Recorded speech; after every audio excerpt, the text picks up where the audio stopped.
Okay, so now, folks, we are in chapter 12. Wir kommen jetzt zu Kapitel 12.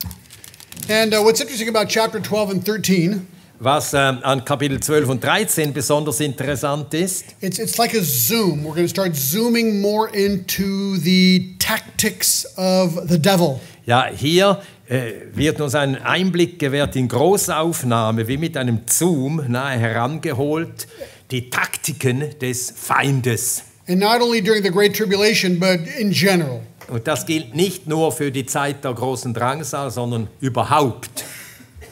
You know, they do say it's important to know your enemy to be able to protect yourself. Ja, man sagt, man müsste den Feind gut kennen, um erfolgreich Krieg zu führen. So what we're going to do is see basically three things today. You've got them in your outline. Ja, es sind 3 Dinge, die wir miteinander behandeln wollen. The despicable portrait of Satan, Zuerst das Bild dieser abscheulichen Kreatur Satans, the enemies of Satan, die Feinde enemies of Satan, Satan, yeah. die Feinde des Teufels And then the allies or the friends of Satan. und nachher die Verbündeten Satans, die Freunde. So first of all, the portrait of Satan. Zuerst das Porträt des Satans.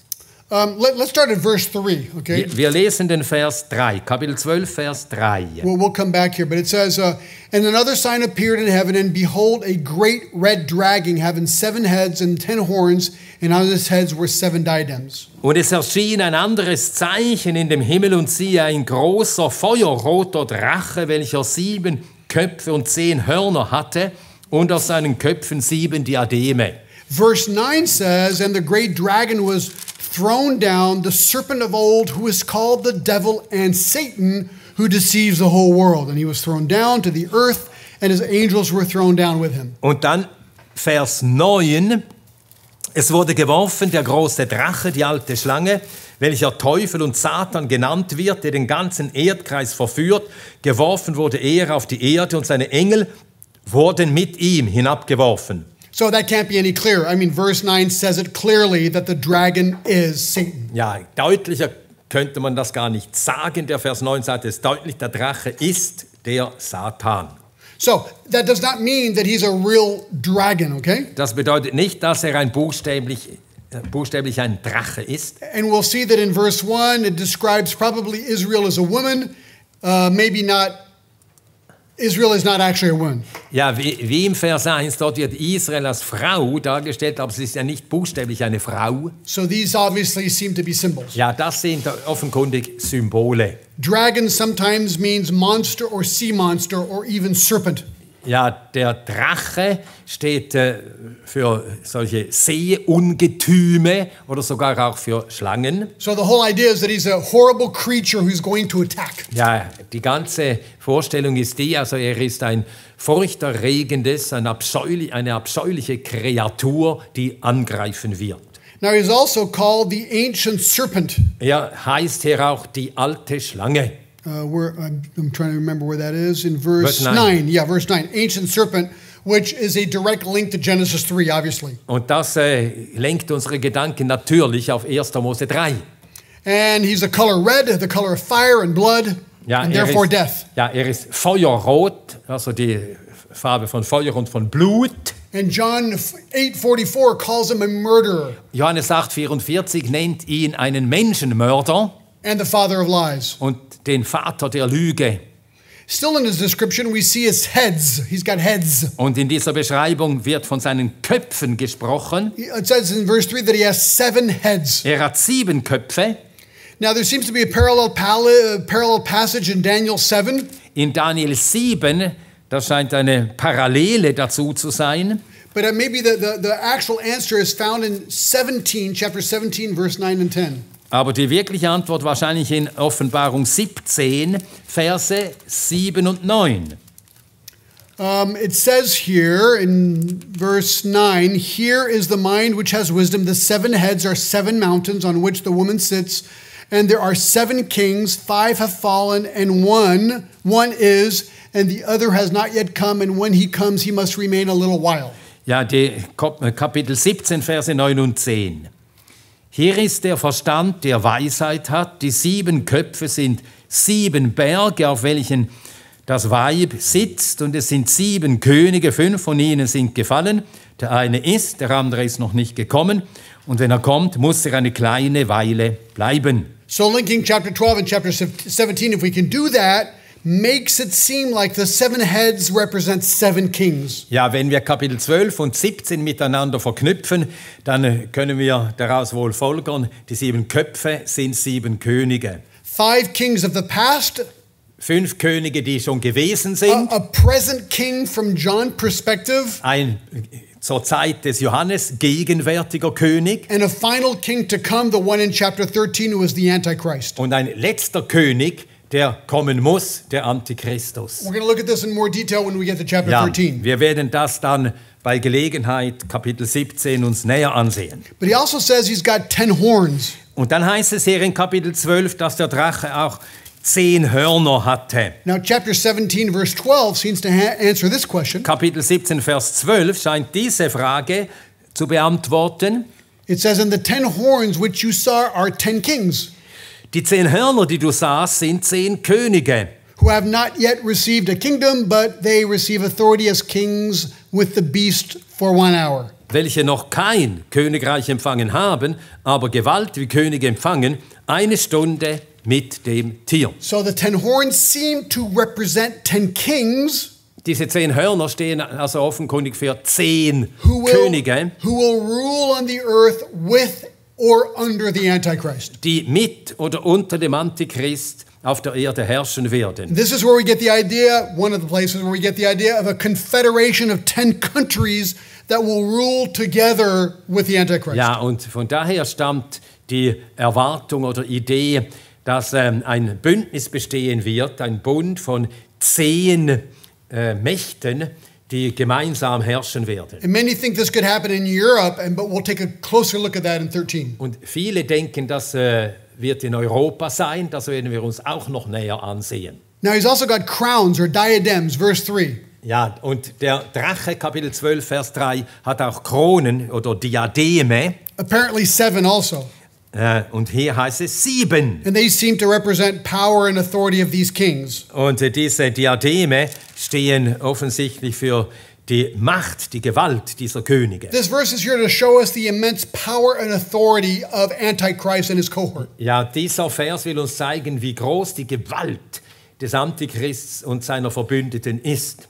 Now in describing Satan, he's looking a little bit of his past in verse 4. Ja, der Antichrist wird dann ein bisschen beschrieben, oder der Drache wird beschrieben, Vers 4, seine Vergangenheit. And we know that the dragon is Satan. We said that already in verse 9. Ja, wir wissen, der Drache ist der Satan, das haben wir schon gesehen, Vers 9. And in verse 4 it says his tail swept away a third of the stars of heaven and threw them unto the earth. Ja, und in Vers 4 heißt es, sein Schwanz zieht den 3. Teil der Sterne des Himmels mit sich fort und er warf sie auf die Erde. And stars are often a description of angels in the scriptures. Ja, in der Bibel stehen Sterne häufig für Engel. And you know that Isaiah 14 and Ezekiel 28 describe the fall of Satan. Jesaja 14 und Hesekiel 28 beschreiben den Fall Satans. And not everyone interprets it like that, but I do, and you probably do also. Okay, Isaiah 14 and Ezekiel 28. Nicht alle legen das so aus, aber ich sehe das so, ja. The pride of Lucifer who wanted to be God. Ja, der Stolz, der Hochmut Luzifers, der sein wollte, der Gott sein wollte. And actually Origen and Jerome. Und Origenes und Hieronymus and Augustine und Augustin and Cyril of Jerusalem und Kyrill von and Jerusalem Tertullian und Tertullian, all took Isaiah 14 and Ezekiel 28 as a description of the fall of ja, Satan. die haben alle Jesaja 14 und Hesekiel 28 als eine Beschreibung des Falles Satans gesehen. So it looks like Satan, Lucifer, fell from heaven and swept 1/3 of all the angels, the myriad of angels, to become demons. Ja, und es sieht also so aus, dass der Satan einen Drittel der Engel mit sich herabriss und die wurden alle zu Dämonen. And I've always liked the fact that Jesus says that he actually saw this happen. Und mir gefällt das immer, wenn ich das bedenke. Jesus sagt, dass er sah, wie das passierte. In Luke 10:18, he said to them, I was watching Satan fall from heaven like lightning. Ja, Lukas 10, Vers 18. Er sprach zu ihnen, ich schaute den Satan wie einen Blitz vom Himmel fallen. So that's just kind of weird to think that Jesus actually saw that happen. Ja, das ist doch irgendwie verwunderlich. Jesus sah, als es passierte. And so how many, it says he swept away a third of the angels. So my question is, how many angels are there to be swept away? Ja, wenn es hier heißt, ein Drittel der Engel wurde herabgerissen, wie viele waren das? I mean, this is like, it's not important, but it's just kind of interesting. Ja, ist natürlich nicht so wichtig, aber doch interessant. Revelation 5:11 says that there are many angels, Offenbarung 5,11 sagt, dass es sehr viele Engel gibt. and the number of them was myriads of myriads and thousands of thousands. Und ihre Zahl war Zehntausende mal Zehntausende und Tausende mal Tausende. Well, apparently a myriad is 10,000. Ja, eine Myrias, das sind 10.000. So a myriad times one myriad is actually 2 million. Ja, also Myriaden mal Myriaden, das sind 10 Millionen. 10 Millionen. 200 million. 200 Millionen. So here we have myriads of myriads and thousands of thousands. Ja, Myriaden von Myriaden und dazu Tausende und Tausende. Which means there are at least several times 200 million angels. Ja, so mehrfach 200 Millionen Engel. So that's an unimaginable amount. Ja, das ist also eine unvorstellbare Menge. And 1/3 of those followed Satan. Und ein Drittel dieser folgen dem Satan. So just imagine how many demons are wreaking havoc on the earth Ja, today. man versuche sich das vorzustellen, wie viele Dämonen da sind und ihr Unwesen treiben auf der Erde. But it's also good to know that 2/3 of the angels didn't follow Satan. Aber es ist auch gut zu wissen, dass 2/3 der Engel nicht fielen. And Hebrews 1 and Matthew 18 says they are here to help us. Ja, und Hebräer 1 und Matthäus 18 sagen, die Engel sind ausgesandt, um den Heiligen zu dienen. So let's talk a little bit more about Satan. Noch etwas über Satan. He's mentioned in 7 books of the Old Testament, Er wird in 7 Büchern des Alten Testaments erwähnt, 19 books of the New Testament. in 19 Büchern des Neuen Testaments. Demons are mentioned 108 times in the Old Testament Dämonen werden 108 Mal im Alten Testament erwähnt, and 165 times in the New Testament. im Neuen Testament 165 Mal. Jesus believed in Satan, Jesus glaubte, dass es den Satan gibt, yeah, because he was tempted by Satan. denn er wurde durch Satan versucht. It says in Matthew 4:1 that Jesus was led up by the Spirit into the wilderness to be tempted by the devil. Jesaja 4,4 sagt, Jesus wurde in die Wüste geführt durch den Geist, um vom Satan, vom Teufel versucht zu werden. I have a list of all the names given to Satan here, but I'm not going to read them. Ja, ich habe hier eine Liste aller Namen, die der Satan hat, aber ich lese sie jetzt nicht vor. We know his character, he was a murderer, Wir wissen sein Charakter, er ist ein Menschenmörder, John 8. Johannes 8,44. He is a liar, John 8. Ein Lügner, Johannes 8. And he is a sinner in 1 John 3. Und er ist ein Sünder, 1. Johannes 3. Because it says the devil sins from the beginning. Ja, denn es steht dort, der Teufel sündigt von Anfang. He attacks non-Christians. Er greift die Nichtchristen an. Matthew 13 says that he can take the seed that was sown in their hearts and pull it out of the heart. I don't know how he does that. It's incredible. He can take seed. The seed of the word, he can prevent it from going in the heart. Ja, er kann also er kann es verhindern, dass der Same des Wortes ins Herz des Menschen eindringt. The parable of the sower. Ja, das ist das Gleichnis vom vierfachen Ackerfeld. 2 Corinthians 4 says he has the power to blind the intelligence of unbelievers. Ja, 2. Korinther 4 sagt, dass er die Macht hat, den Verstand der Ungläubigen zu blenden, sie zu verblenden. In 1 Timothy 4, how do I put this?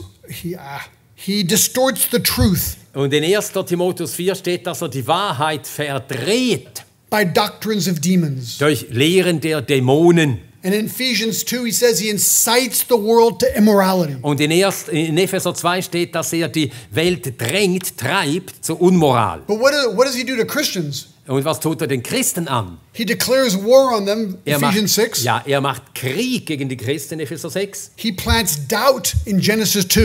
Und Genesis 2 sagt, dass er Zweifel in ihre Herzen sät. Also He incites persecution in Revelation 2. ja, er entfacht Verfolgung gegen die Christen, Offenbarung 2. In chapter 12, verse 10, he accuses the brethren Offenbarung 12, Vers 10, er verklagt die Brüder.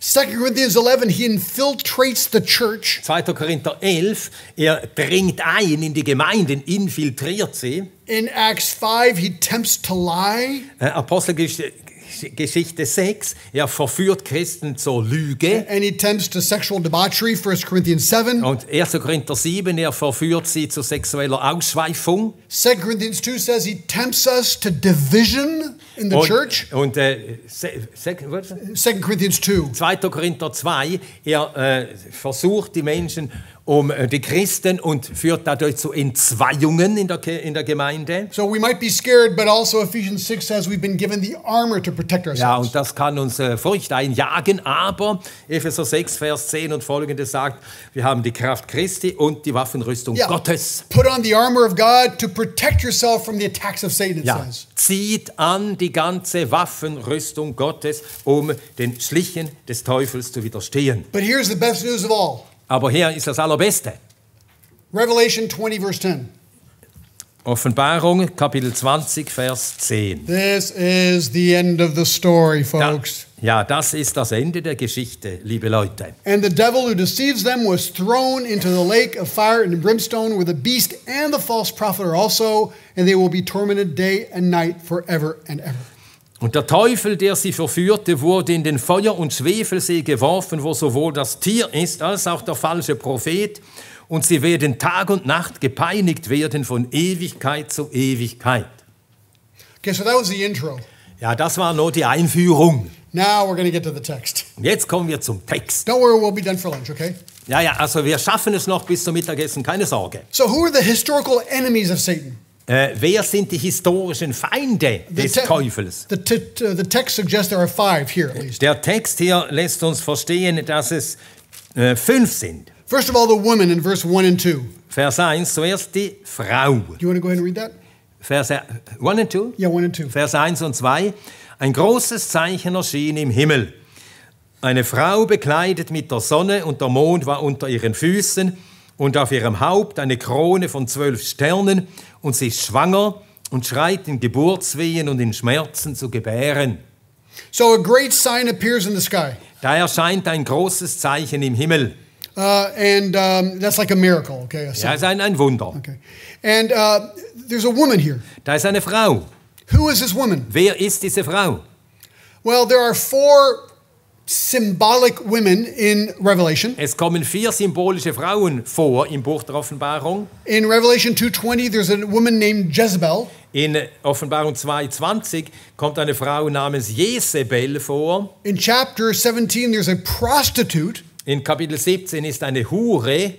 In chapter 19, a woman probably symbolic of the real church called the Bride of Christ. Und in Kapitel 19 wohl ein Symbol der wahren Gemeinde, die Braut Christi. And this woman here in chapter 13. Und dann haben wir als 4. die Frau hier. So what do we know about her? Offenbarung 12. Was wissen wir von ihr? She's wrapped in the sun, verse 1. Sie ist gekleidet mit der Sonne, Vers 1. She has the moon under her feet. Sie hat den Mond unter ihren Füßen. She wears a crown of 12 stars. Und sie trägt eine Krone mit 12 Sternen.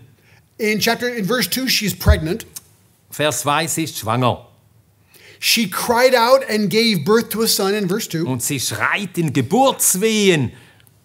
In verse 4, we see the child was threatened to be devoured by the dragon. Im Vers 4 sehen wir, der Drache versucht, das Kind zu verschlingen. Look at verse 4, at the middle of the verse 4. And the dragon stood before the woman who was about to give birth, so that she gave birth, he might devour her child. Zweite Hälfte von Vers 4, der Drache stand vor der Frau, das im Begriff war zu gebären, auf dass er, wenn sie geboren hätte, ihr Kind verschlinge. In verse 5, she gives birth to a son, a male child, who is to rule all the nations with a rod of iron. Und Vers 5 sagt, sie bringt zur Welt einen männlichen Sohn, der alle Nationen weiden soll mit eiserner Rute.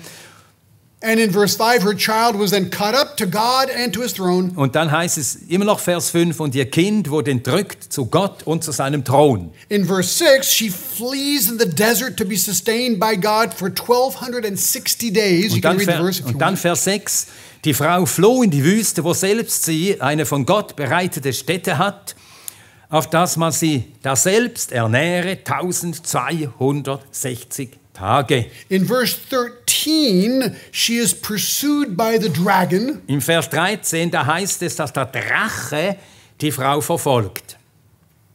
And in verse 14 to 17, she is protected from the dragon. Und im Vers 14 lesen wir, dass sie vor dem Drachen bewahrt, geschützt bleibt.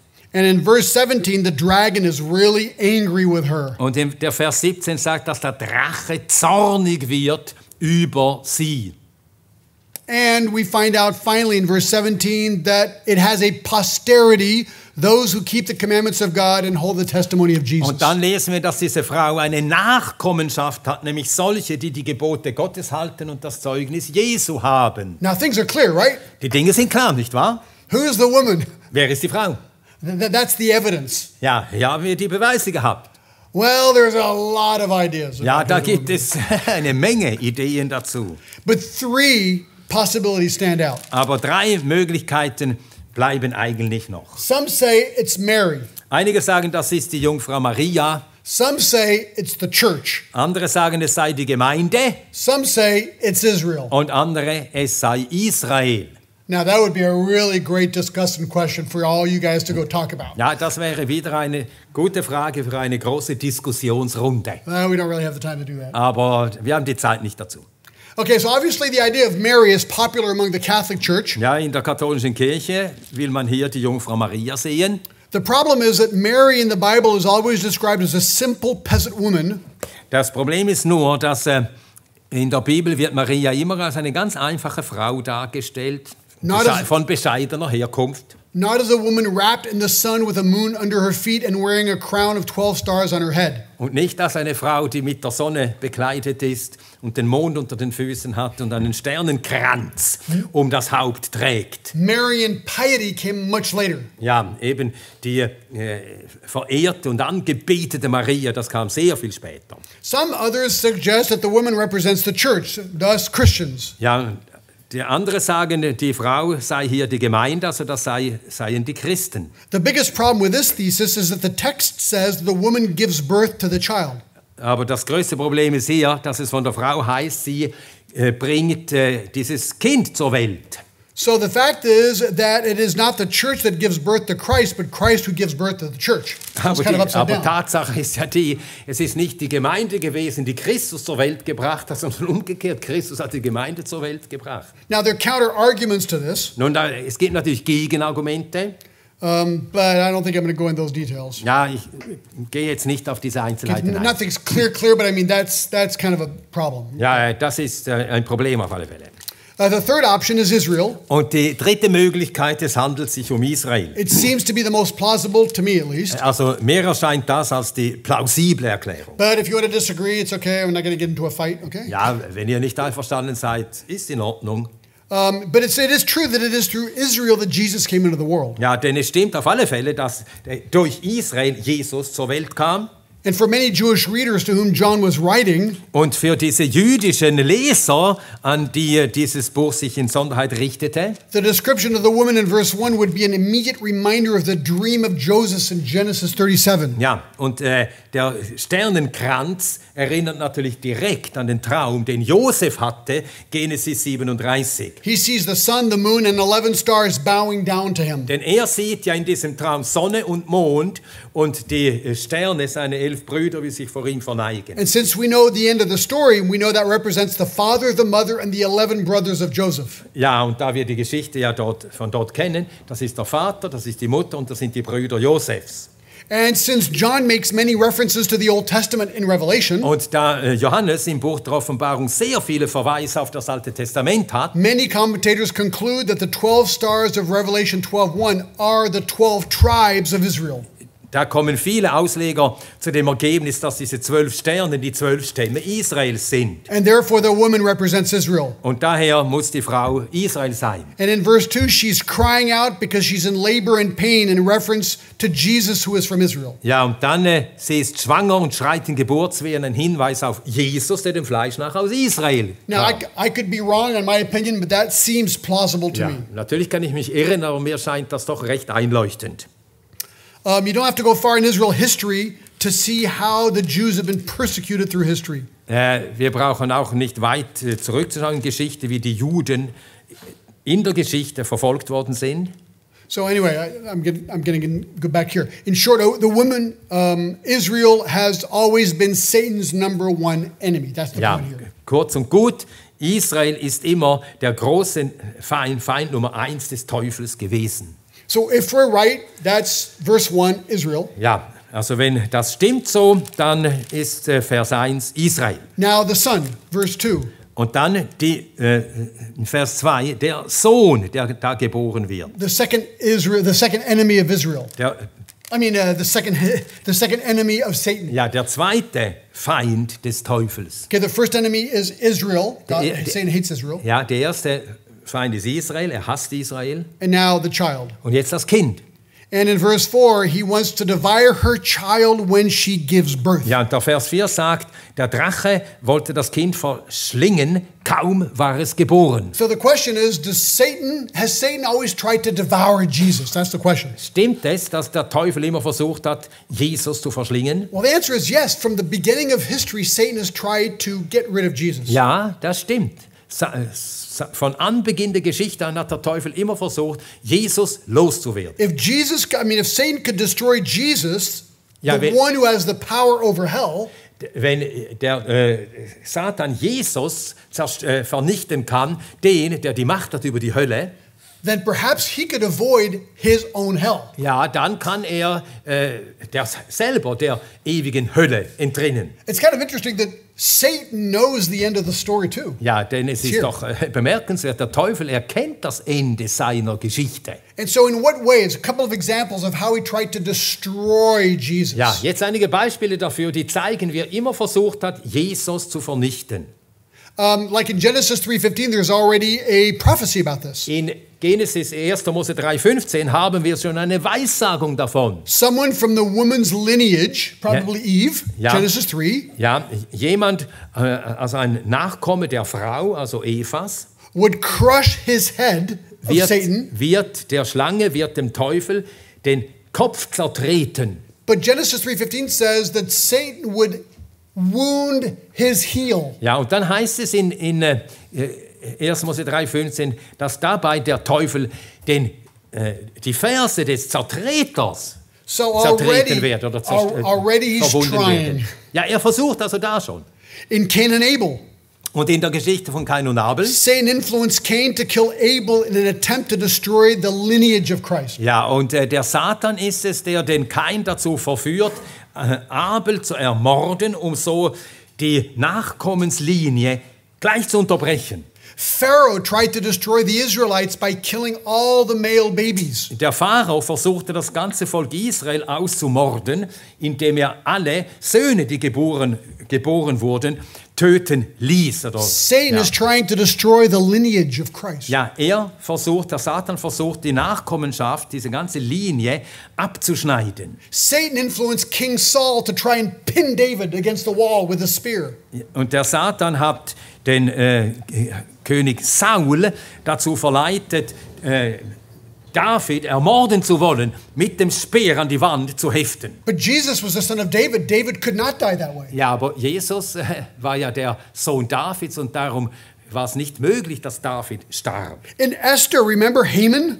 Ja, und wir denken an Haman im Buch Esther. He attempted genocide by tricking the king into signing a decree to exterminate all the Jews. Ja, er hat ja Völkermord versucht. Er wollte die Juden allesamt ausrotten. That would have settled it. No Jesus. Ja, das wäre das Ende gewesen. Kein Jesus wäre gekommen. When Jesus was born, Herod actually tried to eliminate Jesus by killing all the children in the area under 2. Ja, und nachdem Jesus geboren war, versuchte Satan den Herodes dazu, alle Knaben, die unter 2 Jahre waren, in dieser ganzen Gegend umzubringen, um so Jesus zu töten. I mean, wow, that was a close call. He could have killed Jesus and that would have been the end of that. Ja, da ging es ganz knapp am Auge vorbei. But an angel gave Joseph a dream and he said, go to Egypt and flee. Aber ein Engel gab es Josef im Traum ein, dass er nach Ägypten fliehe mit der Mutter, mit dem Kind. Now Satan's starting to panic here. Ja, und Satan, er gerät langsam in Panik. So finally in Matthew 4, Satan tempts Jesus directly. Und so in Matthäus 4 sehen wir, wie der Satan Jesus direkt versucht. Jesus, if you just jump off the corner of the temple, the angels will pick you up. Ja, wenn du kannst das doch, spring doch von der Zinne des Tempels herunter und Engel werden dich auf Händen tragen. What he was trying to do is to make Jesus commit suicide, actually. Ja, und er wollte Jesus dazu bringen, dass er sich selbst in den Tod stürze. In Luke 4 in Nazareth, the people took Jesus and tried to throw him off a cliff. Ja, und Lukas Kapitel 4, dort haben die Synagogenbesucher Jesus vor die Stadt geführt. Sie wollten ihn da vom Berg herunterstürzen. And in Matthew 8, hey, why not try and use a storm and see if Jesus can just drown?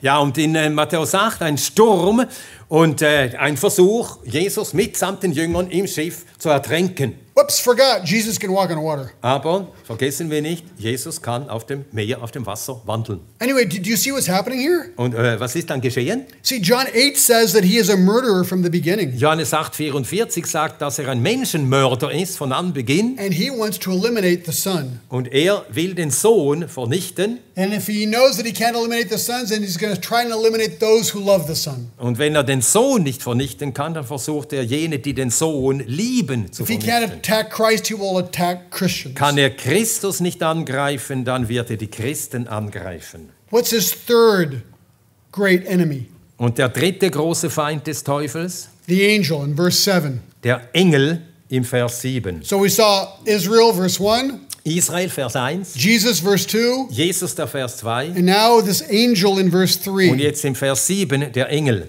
Do you want to read verse 7 through 9? Verse 7 bis 9.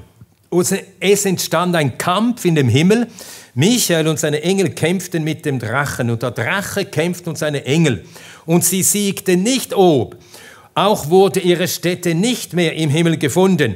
Und es wurde geworfen der große Drache, die alte Schlange, welcher Teufel und Satan genannt wird, der den ganzen Erdkreis verführt. Geworfen wurde er auf die Erde und seine Engel wurden mit ihm hinabgeworfen. Well, that's an interesting little context of verse 9 there. Ja, das ist ein interessanter Zusammenhang hier. So we find out that there's a war in heaven. Da ist Krieg im Himmel. There's Michael and his angels on one side. Da ist auf der einen Seite Michael und seine Engel. The dragon, Satan, and his angels on the other side. Und der Drache mit seinen Engeln auf der anderen Seite. And in verse 8 we find out that Satan loses the war. Und im Vers 8 sehen wir, dass der Satan nicht Because obsiegte. Er verliert den Krieg. Because they're not as strong as Michael and his angels. Denn er ist nicht so stark wie Michael mit seinen Engeln. And therefore Satan is cast down to earth. Und so wird Satan auf die Erde geworfen. And he deceives the whole earth. Und er verführt die ganze Erde. So Michael, there's the name Michael. Da ist also der Name Michael. There's 3 references to this angel called Michael. Ja, 3-mal wird dieser Engel Michael genannt. Daniel 10:13, Daniel 10, Vers 13, Jude 9, Judas, Vers 9 and Revelation 12:7 here. und hier Offenbarung 12, 7. And there are 2 possibilities about the precise, well, I've already talked about that. So let's just go on to the next point 4, the brethren. This is the 4th enemy. Ja, der 4. Feind des Teufels, das sind die Brüder. Okay, so we just saw that Michael, this angel, is an enemy of Satan. Okay, verse 7. Michael ist ein Feind des Satans, Vers 7. And now do you want to read verse 10, 11, and 17? Ja, 10, 11, and 17. ja, die Verse 10, 11 und 17. Und ich hörte eine laute Stimme im Himmel sagen, nun ist das Heil und die Macht und das Reich unseres Gottes und die Gewalt seines Christus gekommen. Denn hinabgeworfen ist der Verkläger unserer Brüder, der sie Tag und Nacht vor unserem Gott verklagte. Und sie haben ihn überwunden um des Blutes des Lammes und um des Wortes ihres Zeugnisses willen. Und sie haben ihr Leben nicht geliebt bis zum Tod. Und Vers 17, und der Drache war zornig über die Frau und ging hin, Krieg zu führen mit den übrigen ihres Samens, welche die Gebote Gottes halten und das Zeugnis Jesu haben. Yeah, do you get the feeling that he doesn't like Christians too much? Ja, man bekommt hier den Eindruck, dass er die Christen nicht mag. He accuses us before God day and night. Er verklagt die Christen Tag und Nacht vor Gott. And, do you ever feel like, you're a Christian, Ja, du bist ein Christ, but sometimes you feel so guilty. Aber manchmal, da kommst du dir so schuldig vor. And you look at your sin and you go, I'm a horrible person. Und du siehst all deine Sünden und dein Sündigen und du denkst, ich bin ja ein entsetzlicher Mensch. Confession time. Und ja, du bekennst deine Sünden. I've been a pastor for now 35 years. Ich bin seit 35 Jahren jetzt Pastor. And I know my heart. Und ich kenne mein Herz. I know my mind. Ich kenne was in meinem Verstand alles vor sich geht. Do you know how many times before I got up to preach? Weißt, kannst du ahnen, wie oft jedes Mal, bevor ich predige, The last song is playing, you know?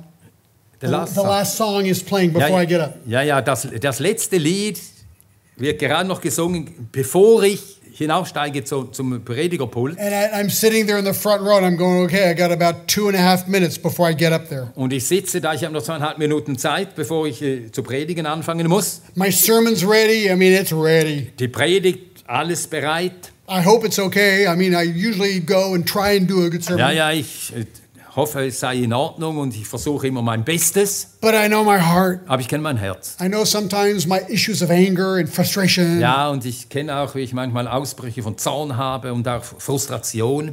Being a perfectionist is horrible. Ja, wenn man Perfektionist ist, ist schlimm. And I'm always frustrated about something. Und ich bin immer über irgendetwas frustriert. How many times have I said just before getting up? Wie oft habe ich das gesagt? Gerade kurz vor dem Aufstehen. Lord, if you want to kill me right now, that is perfectly okay. Herr, wenn du mich jetzt wegnehmen willst, töten willst, das passt. Really, I say that to him. I said, Lord, you can take me right now. I don't think I'm worthy of this. Ja, ich sag's dem Herrn. Du kannst mich jetzt wegnehmen. Ich bin dieser Sache nicht würdig. I tell myself, you're a hypocrite, John. Ja, ich muss mir sagen, John, du bist ein Heuchler. You don't live what you preach all the time. Du lebst nicht, was du immer predigst. Sometimes you say things that you shouldn't say. Manchmal sagst du Dinge, die hättest du nicht sagen sollen. Your thinking's warped sometimes. Und auch dein Denken ist manchmal schief. You're a failure. Du bist ein Versager. You should get out of the ministry. Ja, du solltest das aufgeben, den and you ganzen shouldn't get up Predigtdienst. there and preach the sermon. Du solltest nicht auf die Kanzel und predigen. Lord, just kill me. Herr, nimm mich weg. But he hasn't killed me yet. Aber hat mich bis heute noch nicht getötet. Well, what I think is going on there Ja, was ich meine, was hier wirklich läuft, is that Satan, verse 10, is accusing the brethren. ja, Offenbarung 12,10, der Satan verklagt die Brüder. I mean, I am washed by the blood of Jesus Christ. Ich bin gewaschen im Blut des Lammes, Jesu Christi. And if I confess my sin, 1 John 1:9, it's forgiven. Und wenn ich meine Sünden bekenne, 1. Johannes 1,9, sind sie mir vergeben. I mean, sometimes I can get like really depressed. Manchmal bin ich wirklich niedergedrückt. And I go through this wrong thinking process. Und dann geht dieser ganze Denkprozess, läuft in meinem Kopf ab. So to me, it's interesting, the interaction between God, Satan, and Christians. Ja, und dieses ganze Spiel, da ist Gott, da ist der Satan und dann bin ich, das sind die Christen. And verse 17 tells us how much he hates Christians. Ja, und Offenbarung 12,17 zeigt uns, wie sehr der Teufel die Christen hasst. It says he went out to make war with the rest of the offspring who keep the commandments of God and hold to the testimony of Jesus. Ja, er ging hin und führte Krieg mit den Übrigen ihres Samens, welche die Gebote Gottes halten und das Zeugnis Jesu haben. So did you see who he attacks the most? Siehst du, wen er am allermeisten angreift? Those who keep the commandments of God Jene, die die Gebote Gottes halten and those who hold the testimony of Jesus. und jene, die das Zeugnis Jesu haben. So here's the formula. Ja, folgendes ist die Formel. If you really want to get super attacked by Satan, Wenn du das wünschst, dass der Teufel dich mehr als alle anderen und alles andere angreift, keep the commandments halte die Gebote and hold to the testimony of Jesus. und halt fest am Zeugnis Jesu. And watch out. Ja, und dann pass auf, was passiert. But if you don't want any problems with Satan, Wenn du mit dem Teufel keine Probleme haben willst, don't keep the commandments halte die Gebote Gottes nicht and don't hold to the testimony of Jesus. und halte das Zeugnis Jesu nicht mehr fest. Now, if you're at EBTC and in this school, Hier beim EBTC in dieser Schule, I think you mean business. ich glaube, ihr meint es ernst. So this is kind of a warning. Watch out. Ja, so, ihr seid gewarnt, passt auf. It may not be an easy road here. Es wird vielleicht kein leichter Weg sein vor dir. In fact, it won't. As we keep going in the book, you'll realize it's not going to be an Nein, easy der road. Weg wird nicht einfach sein. Das werden wir nachher noch deutlicher sehen. The last great enemy here that is listed is the world in verse 12. Ja, und der letzte große Feind, the world, Yeah, the world. ist die Welt. Verse 12. Vers 12. For this reason rejoice, O heavens, and you who dwell in them. Woe to the earth and the sea, because the devil has come down to you, having great wrath, knowing that he has only a short time. Darum seid fröhliche Himmel und die ihr in ihnen wohnt, wehe der Erde und dem Meer, denn der Teufel ist zu euch hinabgekommen und hat große Wut, da er weiß, dass ihr wenig Zeit habt. So is he talking about the earth, like, you know, the earth and